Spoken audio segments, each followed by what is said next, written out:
എന്താണ് ഈ കൊച്ചിന്റെ ചെവിയില്? എടോ അതെന്താന്ന് വെച്ച് കഴിഞ്ഞാലേ, നമ്മുടെ ഇപ്പൊ അവിടെ നല്ല തണുപ്പൊക്കെ തുടങ്ങിയിട്ടുണ്ട്. ഇപ്പൊ ഒരു 2 ആഴ്ചയായിട്ട് കൊച്ചിന് നല്ല ചുമയും ജലദോഷവും ഒക്കെ ആയിരുന്നു. അപ്പൊ ഇവനാണെന്നുണ്ടെങ്കിൽ പുതപ്പ് പുതക്കാനോ ക്യാപ്പ് വെക്കാനോ ഒന്നും സമ്മതിക്കത്തില്ല. ഇപ്പം എല്ലാ ദിവസവും നമ്മൾ രാത്രി കിടക്കുന്നതിന് മുന്നേ ആയിട്ട് തണുപ്പ് ചെവിയിൽ അടിക്കാണ്ടിരിക്കാൻ വേണ്ടിട്ട് ഞാൻ നമ്മുടെ കോട്ടൺ ഇല്ലേ, നമ്മുടെ പഞ്ഞി ചെവിയിൽ വെച്ചിട്ട് ചെറുതായിട്ട് ഞാൻ ടേപ്പ് വെച്ച് ജസ്റ്റ് ഒന്ന് ഒട്ടിച്ചെടുക്കും. അതാകുമ്പോഴത്തേക്കും അവന് ഇറിറ്റേഷനും ഇല്ല, അവൻ അറിയുന്നുമില്ല, അത് ഇരിക്കുകയും ചെയ്യും, ചുമ കൂടത്തുമില്ല.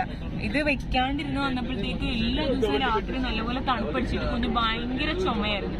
അപ്പൊ ഇപ്പൊ ട്രാവൽ ചെയ്യുന്ന സമയത്തും ഞാൻ ചെവി കവർ ചെയ്യുന്ന ഒരു ഫോയിൽ പേപ്പർ അല്ല, ഒരു എന്താ സംഭവം അതിന് പറയുന്ന ഒരു സാധനം വാങ്ങിച്ചു ഞാൻ ആമസോണിൽ നിന്ന്. പക്ഷെ അത് ഭയങ്കര പശയാണ് അതിന്. ചെവിയിൽ ഒട്ടിച്ചിട്ട് അത് നമ്മൾ റിമൂവ് ചെയ്യുമ്പോഴത്തേക്കും കുഞ്ഞിന്റെ ചെവി ഫുള്ള് ഇങ്ങനെ റെഡ് കളറിലിരുന്നു.